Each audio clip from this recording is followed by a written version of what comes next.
छत्तीसगढ़ की खबरों से आपको रूबरू कराते हैं। तो चलिए बात करते हैं खबरों की। छत्तीसगढ़ में देश की पहली ई लोक अदालत का आयोजन आज किया जाएगा। आज वीडियो कॉन्फ्रेंसिंग के जरिए सुनवाई होगी। आज 900 प्रकरणों पर सुनवाई होगी। पक्षकार और वकील वीडियो कॉन्फ्रेंसिंग के जरिए सुनवाई में शामिल होंगे।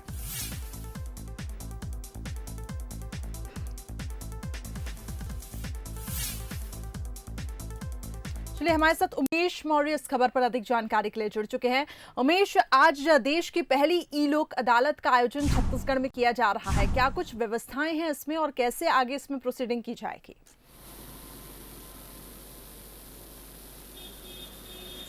देखिए, ये न्यायिक इतिहास में पहली बार ऐसा होगा जब ई लोक अदालत के जरिए लगभग प्रदेश के 200 खंडपीठ से अधिक न्यायालयों में 3000 से अधिक प्रकरणों की सुनवाई होगी और आज इसका शुभारंभ किया जाएगा।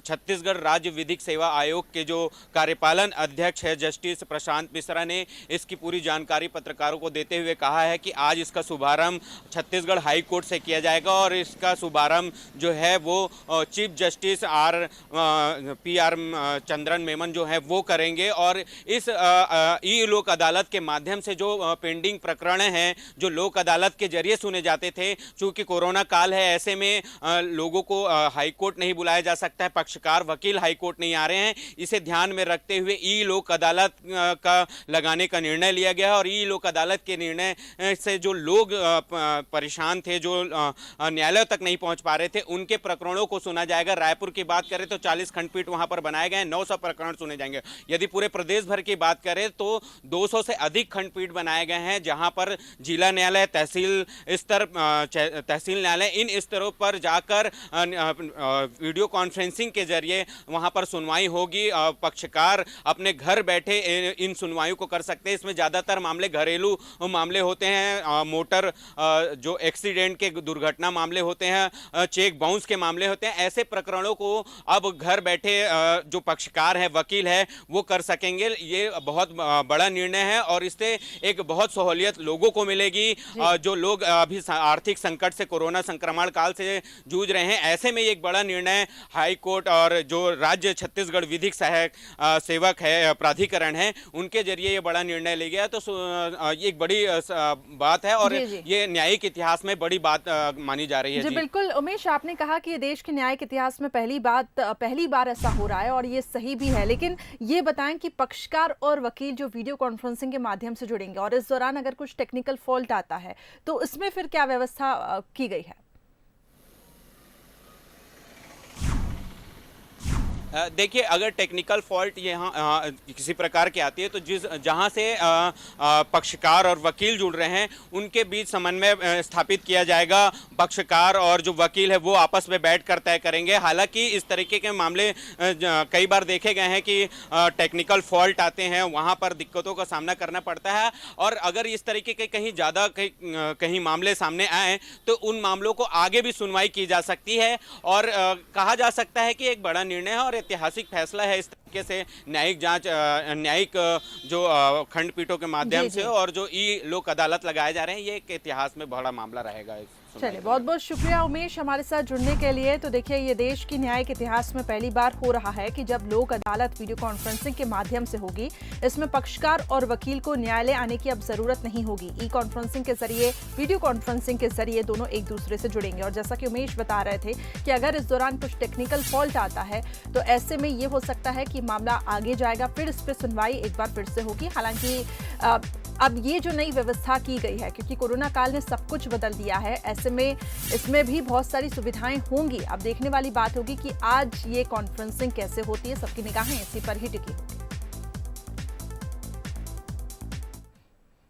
वहीं देखिए, देश भर में कोरोना संक्रमितों का आंकड़ा 8 लाख के पार पहुंच चुका है। संक्रमितों के बढ़ते आंकड़े के बीच राहत भरी खबर लेकिन यह है कि देश में कोरोना से मरीजों के ठीक होने का आंकड़ा 5 लाख के पार है।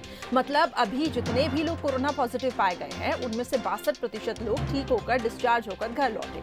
4 दिनों में ही मरीजों की संख्या 7 लाख से बढ़कर 8 लाख हो गई। मतलब हर 2 दिन में औसतन 50,000 केसेस सामने आ रहे हैं। अब हर 10 लाख की आबादी में 578 लोग कोरोना पॉजिटिव पाए गए हैं, जबकि 16 मरीजों की मौत हो रही है।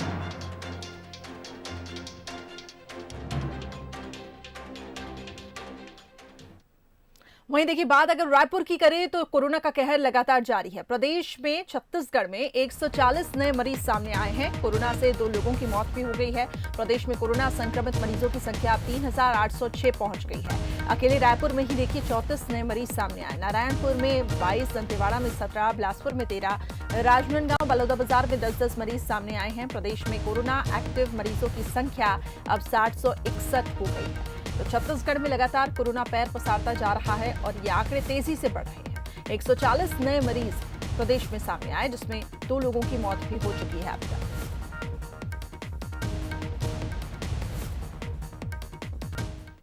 वहीं देखिए कोरोना काल में हर किसी की आमदनी पर भी असर पड़ा है। रेल विभाग भी इससे अछूता नहीं रहा। सीमित सवारी ट्रेनों के परिचालन और आर्थिक गतिविधियों के धीमे होने से रेलवे की कमाई में भारी कमी आई है, जिसे देखते हुए रेल विभाग ने अनूठी पहल की है। एक बिजनेस डेवलपमेंट यूनिट का गठन किया गया है, जिसके तहत रेल अधिकारी व्यापारियों के पास जाकर रेलवे की मार्केटिंग करेंगे। मालगाड़ी और पार्सल ट्रेन से माल भेजकर आमदनी बढ़ाने के प्रयास किए जाएंगे। वहीं व्यापारियों, फैक्ट्री संचालकों को रेलवे की विशेष सुविधा और रियायतों की जानकारी दी जाएगी। यूनिट का गठन करेंगे, जिसके तहत रेलवे अभी तक जो ट्रेडिशनल रूप से ट्रांसपोर्ट कर रही है, इसके अलावे अन्य कमोडिटीज़ जो मिसलेनियस कमोडिटीज़ है, जिनका वैल्यूम बहुत ही अधिक है, उसकी मार्केटिंग करना है। उसको अपने को खींचना है रेलवे की तरफ, जो कि अभी तक रोड से ट्रांसपोर्ट हो रहे हैं, उनको रेल से ट्रांसपोर्ट करवाना है। इसी श्रृंखला में डिवीजन में सीनियर डीएम के कोऑर्डिनेशन में और जोन में सीएफटीएम के कोऑर्डिनेशन में एक बिजनेस डेवलपमेंट यूनिट का गठन किया गया है। वहीं देखिए छत्तीसगढ़ कांग्रेस नेता इन दिनों अमिताभ बच्चन की फिल्म का एक मशहूर गाना गुनगुना रहे हैं। इंतहा हो गई इंतजार की। क्या है पूरा माजरा, देखिए इस रिपोर्ट में। देखिए नाम है, इंतजार कीजिए, जब तक अंतिम मुहर नहीं लग जाती कहना जल्दबाजी हो गई। ये बयान संकेत है कि अभी इंतजार, इंतजार और इंतजार। छत्तीसगढ़ में निगम मंडल की सूची का इंतजार और लंबा होता दिख रहा है। गुरुवार को अचानक दिल्ली गए पीसीसी अध्यक्ष मोहन मरकाम शुक्रवार सुबह जब लौटे तो उन्होंने कहा सूची फाइनल हो गई। प्रदेश प्रभारी पीएल पुनिया सूची आला कमान को सौंप चुके हैं और आला कमान की हरी झंडी के बाद ही नामों का ऐलान होगा। संसदीय सचिव के नामों पर भी हाईकमान विचार कर रहा है, लेकिन सूची कब जारी होगी इस पर अब भी सस्पेंस बना हुआ है। हमारे प्रभारी महामंत्री आदरणीय पुनिया साहब से विस्तृत उन नामों पे चर्चा हुई और उन नामों को हमने माननीय पुनिया साहब ने हाईकमान को भेज दिया है। हाईकमान की स्वीकृति के बाद ही पहला लिस्ट छत्तीसगढ़ में के निगम मंडलों की सूची जारी होगी। निगम मंडल की सूची में सिर्फ दावेदारों का ही इंटरेस्ट नहीं है, बल्कि बीजेपी भी लगातार चुटकी ले रही है। बीजेपी सूची के कुछ नामों के पहले 2 अक्षर बताकर पीसीसी अध्यक्ष से सवाल भी कर रही है। और निश्चित रूप से ये सत्य है कि उसमें बड़ी मात्रा में धन का लेन देन हुआ है। जिन्होंने 15 वर्षों तक तन मन से काम किया, ऐसे कार्यकर्ताओं की उसमें पूरी तरह से अनदेखी की गई है। जो हेलीकॉप्टर वाले नेता हैं उनको तवज्जो दी गई है। मैंने कुछ 4 नामों के प्रथम अक्षर भी उजागर किए हैं। यदि वास्तव में मोहन मरकाम जी जवाब दें कि क्या वो सत्यता उसमें है या नहीं, जिसमें प्रथम 2 अक्षरों को मैं उजागर कर रहा हूँ कि SNT पहला नाम है, दूसरा नाम है RGA और तीसरा नाम है युवा नेता LA। बीजेपी के आरोप अपनी जगह हैं, लेकिन सत्ता में भागीदारी की आस लगाए बैठे नेताओं और कार्यकर्ताओं में तारीख पर तारीख से बेचैनी बढ़ रही है। ऐसा ना हो जाए कि मौके की ताक में बैठी बीजेपी नाराज कार्यकर्ताओं में सुलग रही चिंगारी को भड़का दे।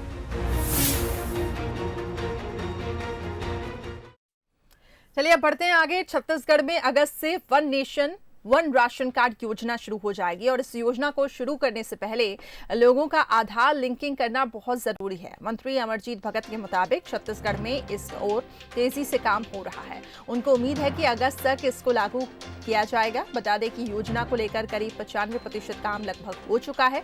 सरकार की कोशिश है कि अगस्त तक वो प्रदेश में वन नेशन वन कार्ड को लागू कर दे।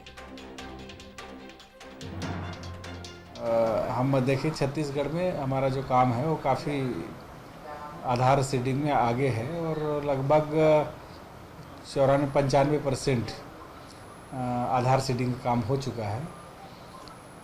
उम्मीद है कि हम अगस्त में इस और कुछ और ज़्यादा कह पाएंगे, और कोशिश है कि अगस्त में हम वन नेशन वन कार्ड को यहाँ पर लागू कर पाएंगे। इसके लिए जो मशीन लगने हैं सभी पीडीएस में, वो पीओएस मशीन, उसके लिए भी विभाग के तरफ से जो टेंडर की कार्रवाई कर रहे हैं, और जैसे फाइनल होगा तो काम शुरू हो जाएगा। वहीं देखिए, सीएम भूपेश बघेल से लेकर कांग्रेस पीसीसी अध्यक्ष तक मरवाही को कांग्रेस का गढ़ बता चुके हैं। उपचुनाव में पार्टी की जीत का दावा है, लेकिन जिला संगठन की आपसी गुटबाजी इससे आगे आड़े आ सकती है। दरअसल पार्टी संगठन में जान फूंकने चाय चौपाल कार्यक्रम की शुरुआत की गई थी। बताया जा रहा है कि इस दौरान पेंड्रा जिला कांग्रेस की आपसी गुटबाजी खुलकर सामने आई। एक खास नेता का बैनर और फ्लैक्स लगाए जाने को लेकर ब्लॉक कांग्रेस कमेटी अध्यक्ष और जिला कांग्रेस कमेटी अध्यक्ष के बीच विवाद हुआ, जिसमें उग्र रूप ले लिया गया। हालांकि प्रदेश कांग्रेस महासचिव उत्तम वासुदेव ने इसे पार्टी का अंदरूनी मामला बताकर इसे पार्टी फोरम पर सुलझा लेने की बात कही। विवाद तो चाहे कहीं भी हो, विवाद ही बेकार है। और पार्टी के अंदर और पदाधिकारियों के बीच में यदि विवाद होता है तो ये नैतिक रूप से ठीक नहीं है। और कांग्रेस पार्टी में अपनी बात को पार्टी फोरम में रखते हैं, और पार्टी फोरम में यदि कोई बात रखता है तो उसको सुनी जानी चाहिए। उत्तेजनापूर्ण बात करने से गाली गलौज कांग्रेस पार्टी का नुकसान होता है। निश्चित संज्ञान में लेने का मामला है, और मैं भी आगे पार्टी के जो मेरे आला नेता हैं उन तक बात पहुंचाऊंगा, इस तरीके का आगे पार्टी के नुकसान ना हो और इस तरीके की बात ना हो, वाद विवाद की स्थिति न बने, इसके लिए मैं जरूर प्रयास करूंगा। वहीं देखिए, स्वच्छता सर्वेक्षण 2021 के नए नियम कायदों ने नगरीय निकायों की टेंशन अब बढ़ा दी है। सर्वे अब हर 3 महीने में कराया जाएगा। दिल्ली से आने वाली टीम फील्ड में नहीं जाएगी, बल्कि अब रैंकिंग की कमान आम लोगों के हाथों में सौंपी गई है। सर्वेक्षण टीम आम लोगों से फीडबैक लेगी, जिसके 1800 अंक तय किए गए हैं। लोगों से पूछा जाएगा कि डोर टू डोर कचरा कलेक्शन होता है या नहीं, आपके शहर में स्वच्छता से आप संतुष्ट हैं या नहीं। तो ये तमाम सवाल लोगों से पूछे जाएंगे। स्वच्छता सर्वेक्षण में रायपुर की गिरती रैंकिंग से निगम की खूब किरकिरी हुई थी, और यही वजह है कि निगम अब अपनी रैंकिंग सुधारना चाहता है। नई गाइडलाइन को महापौर एजाज हेबर ने अच्छा बताया। हालांकि वो ये भी जानते हैं कि इसके लिए जनता की उम्मीदों पर खरा उतरना एक चुनौती है। ऐसा लगता था कि कई बार हमारा काम अच्छा रहता था। पिछले बार भी हमारी जो परिषद थी, पिछले बार भी जो हमारे महापौर थे, काम अच्छा होता, मगर मुझे ऐसा लगता था कहीं ना कहीं पॉसिबिलिटी होती थी। मगर मुझे ऐसा लगता है कि अब पब्लिक उससे बहुत अच्छा एक वो जाएगा, और पब्लिक का जो फीडबैक जाएगा उससे रैंकिंग होगी। तो मुझे ऐसा लगता है कि इस बार हमें उम्मीद है कि इस बार हम लोग नंबर 5, 1 से लेकर 5 में हम कहीं ना कहीं हम स्थान हम बनाएंगे। और सबसे बड़ा जो हमारा जो रैंकिंग हमारी कटती, जो सीधा 400 अंक जो कट जाते थे, जो सक्री में जो हमारा प्रोसेस प्लांट है, जो कचरे से खाद बनने का, उसमें सीधा हमारे 400 नंबर हमारे कट जाते थे।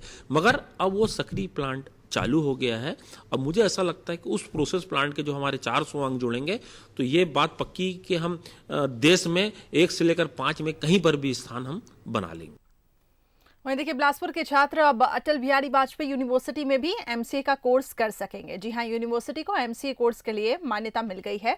जनवरी में एमसीए कोर्स के लिए आवेदन किया गया था। कोरोना के कारण टीम ने ऑनलाइन निरीक्षण किया था, जिसके बाद अखिल भारतीय तकनीकी शिक्षा परिषद यानी कि AICTE ने 60 सीटों के साथ मान्यता दे दी है। रविशंकर यूनिवर्सिटी में पहले से एमसीए चल रहा है। अगर सेंट्रल यूनिवर्सिटी में बिलासपुर संभाग के छात्रों को एमसीए में एडमिशन नहीं मिलता है, तो उन्हें अब रायपुर नहीं जाना पड़ेगा। जी हां, AICTE ने कोर्स की अवधि अब 3 की बजाय 2 साल कर दी है, जिसका लाभ भी अब छात्रों को मिलेगा। 60 सीटें उसके लिए सैंक्शन हुई हैं, लेकिन हो सकता है कि हम इस वर्ष किसी कारण से उसको शुरू ना कर पाएँ, क्योंकि टीचर्स की भी उपलब्धता देखनी होगी। लेकिन एक बहुत बड़ी अड़चन दूर हो गई। AICTE ने जब हमारा निरीक्षण कर लिया और उसके बाद उन्होंने अपनी सहमति दे दी, तो उस क्षेत्र के लिए सच में बहुत बड़ी उपलब्धि है। यूजीसी की नई गाइडलाइन के विरोध में एनएसयूआई ने पूरे देश में आज सोशल मीडिया पर #स्पीक अप फॉर स्टूडेंट्स अभियान चलाया। यूजीसी की गाइडलाइन के मुताबिक छात्रों को सितंबर महीने में परीक्षा देनी होगी, जो कोरोना संक्रमण के चलते टाल दी गई थी। एनएसयूआई के आह्वान पर हजारों छात्रों ने इसके विरोध में सोशल मीडिया पर वीडियो बनाकर अपलोड किए। एनएसयूआई की मांग है कि परीक्षाएं रद्द की जाए और उनकी 6 माह की फीस सरकार माफ करे।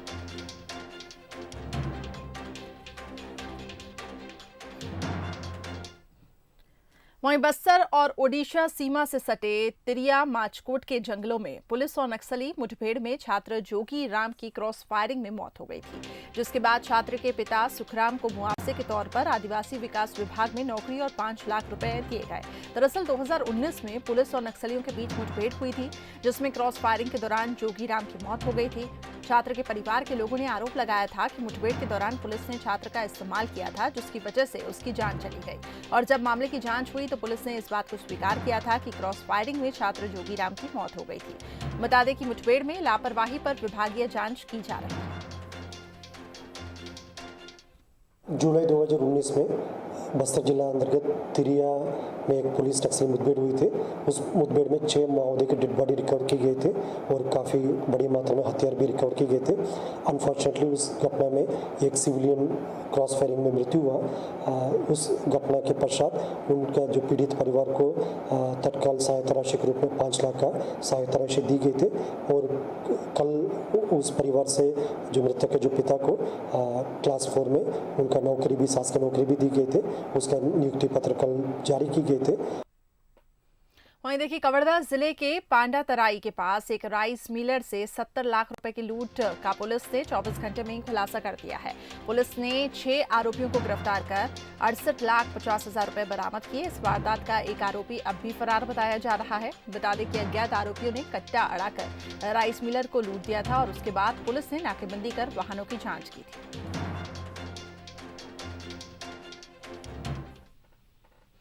वहीं राजधानी रायपुर में 2 लोगों की बेरहमी से हत्या कर दी गई। वारदात से इलाके में सनसनी फैल गई है। दरअसल पूरा मामला मंदिर हसौद के सेमरिया गांव का है, जहां दोनों मृतकों की पहचान एक दूसरे के पड़ोसी के रूप में हुई है। घटना की जानकारी मिलते ही पुलिस मौके पर पहुंची। फिलहाल जांच की जा रही है, लेकिन हत्या का खुलासा अभी तक नहीं हुआ है।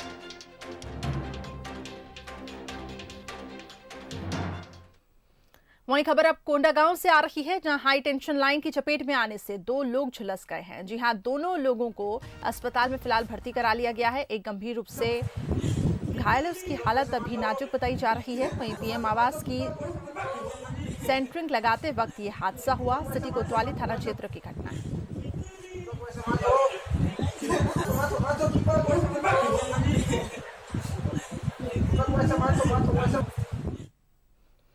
वहीं देखिए, जशपुर में दुष्कर्म का एक आरोपी पुलिस थाने से फरार हो गया। जी हां, पुलिसकर्मियों की लापरवाही के चलते आरोपी भाग निकला। एएसआई समेत 2 आरक्षक इस पूरे मामले में सस्पेंड कर दिए गए हैं। वहीं एसपी ने दोनों आरक्षकों को सस्पेंड किया है।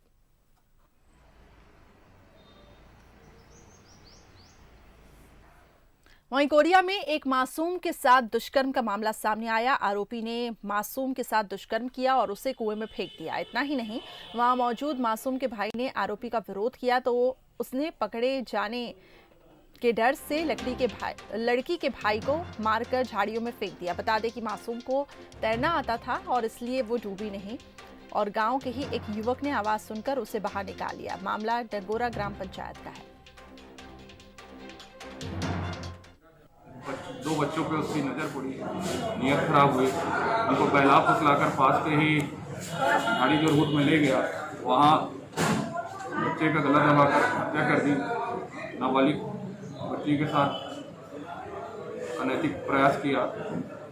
उसके बाद बच्ची पे दबाव बनाकर उसको 3 किलोमीटर दूर पोखरा के पास कुएं में फेंक दिया, जहां गांव के ही व्यक्ति द्वारा बच्ची को बताया गया। बच्ची द्वारा पहचानने पर आरोपी को विरुद्ध धारा 363, 366, 376, 302, 307 लैंगिक अपराधों का शोषण अधिनियम 4 से और ST/SC एक्ट की विभिन्न धाराओं में कार्रवाई की है। वहीं देखिए, चीन के साथ एलएसी पर तनाव भले ही कम हो गया हो, लेकिन चीन के खिलाफ लोगों का गुस्सा कम नहीं हो रहा है। धमतरी में रक्षाबंधन पर चाइनीज राखी नहीं बल्कि देसी सामान बनाया जाएगा। जिला प्रशासन की पहल से महिला स्व सहायता समूह गोबर और बांस की बनी राखी तैयार करने की योजना की शुरुआत करेंगी, जिसे ओज नाम दिया गया है। ये पहली बार है कि जब प्रदेश में किसी महिला समूह से इस तरह से राखी तैयारी कराने का कार्यक्रम शुरू किया गया है। प्रदेश के मुखिया भूपेश बघेल ने भी इसकी तारीफ की है। हमारे माननीय मुख्यमंत्री भूपेश बघेल का योजना है, गांव का आदमी गांव मजबूत हो, गांव का महिला लोगों को रोजगार मिले, बढ़िया जोर से बना रहे हैं। महिला बहुत खुश है, उनको रोज का 270 रुपया रोज का मिल रहा है। और तुम्हारा राखी में आज तक 15,000 राखी बनाए, अलग अलग विभाग से, पुलिस विभाग से, सरकार का पैसा और समूह बना रहा है, फिर सरकार भी खरीद रहा है। हमारे माननीय मुख्यमंत्री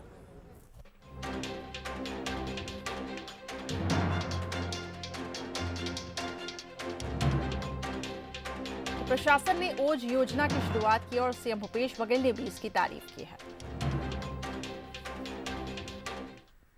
वहीं जगदलपुर का मशहूर चित्रकोट जलप्रपात इन दिनों सूना सूना नजर आ रहा है। बारिश के मौसम में जलप्रपात ने करीब 95 फीट की ऊंचाई से ये गिरता पानी प्राकृतिक सुंदरता में चार चांद लगाता है। हर साल हजारों की संख्या में सैलानी इस खूबसूरत नजारे को देखने के लिए आते थे, लेकिन पिछले 4 महीने से कोरोना के चलते यहाँ आवाजाही बंद हो गई है और इसका सबसे ज्यादा असर आसपास दुकानों में हुआ है। दुकानदारों पर भी पड़ा है। जलप्रपात पर दुकानें लगाकर परिवार चलाने वाले दुकानदारों के सामान नहीं बेचे जा रहे हैं और जिससे उन्हें आर्थिक संकट का सामना करना पड़ रहा है।